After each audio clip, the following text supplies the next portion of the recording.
जय श्री राम। जय अयोध्या नाथ की। आज पौष मास की पूर्णिमा है, गुरुवार है, मुख्य नक्षत्र है। बहुत अच्छा सुयोग शुभ दिन है आज का।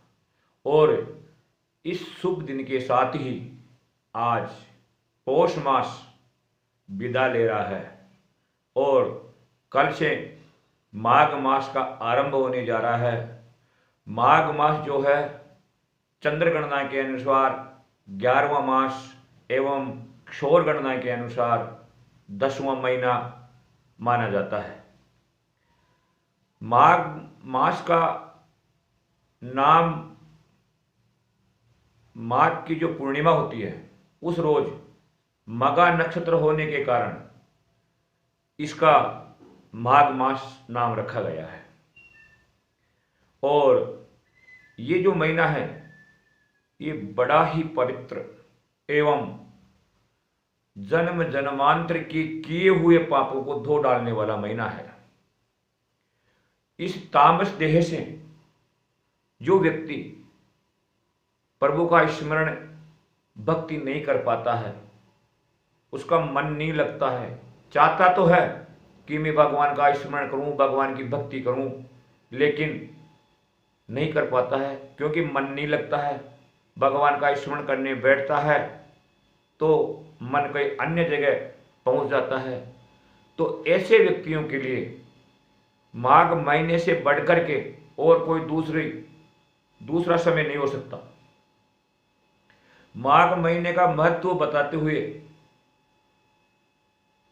पद्म पुराण में बताया गया है कि व्रते दाने तपेर्भिन्नश्च, यानी व्रत, दान, तप, ये सब अगर कोई व्यक्ति करता भी है और नहीं भी करता है, अगर तथा प्रियते हरि, ऐसा करते हुए भगवान का स्मरण करता हुआ माघ महीने के अंदर माघ मज्जन मात्रेण, माघ महीने में जाकर के नदी, सरोवर, तालाब या कोई तीर्थ स्थान, मुख्य रूप से प्रयागराज का उल्लेख मिलता है। यथा प्रीणाति केशवः, यानी इस महीने में ब्रह्म मुहूर्त में उठ करके कोई व्यक्ति तीर्थ स्थान में जाकर के या प्रयागराज में जाकर के ब्रह्म मुहूर्त में उठ करके स्नान करता है, डुबकी लगाता है शीतल जल के अंदर, तो वो अपने जन्म जन्मांतर के पापों को धो डालता है। ज्यादा कुछ करने की आवश्यकता नहीं है। माघ महीना अपने आप में ही वो एनर्जी भरा हुआ महीना है जो व्यक्ति को शीतल जल में स्नान करने मात्र से ही समस्त पापों को धो डालता है। रावण ने क्या किया? रामायण में उल्लेख मिलता है कि इस तामस देह से मैं भगवान की भक्ति करके अपने आप को मुक्त नहीं कर सकता हूं, क्यों न मैं हठ पूर्वक जाकर के भगवान श्री राम से वेर करूं और वेर करके मेरा उद्धार करवाऊं। तो प्रभु से अपना उद्धार करवाने के लिए, अपनों पापों को धो डालने के लिए व्यक्ति को जिस किसी भी उपक्रम की आवश्यकता लगती हो उसको अवश्य करना चाहिए। ये तो यात्रा की यात्रा है। आप कहीं जगह जा रहे हो तो आपकी यात्रा मानी जाएगी, प्लस आप स्नान करते हो तो आपके पापों से आपको छुटकारा मिल जाएगा। बताया गया है प्रीयते वासुदेवस्य सर्व पापानुपत्तयः माघ स्नानं प्रकुर्वीत स्वर्ग लाभाय केशवः, कि माघ के महीने में कोई जाकर के शीतल जल में अगर स्नान करता है तो वो भगवान केशव को प्राप्त कर लेता है। साथ ही ब्रह्म वैवर्त पुराण में बताया गया है कि माघ मास की पूर्णिमा के दिन अगर कोई व्यक्ति ब्रह्म वैवर्त पुराण का दान करता है किसी सुयोग्य ब्राह्मण को, तो वो ब्रह्मलोक का अधिकारी हो जाता है। तो ये भी आपके करने वाला काम है।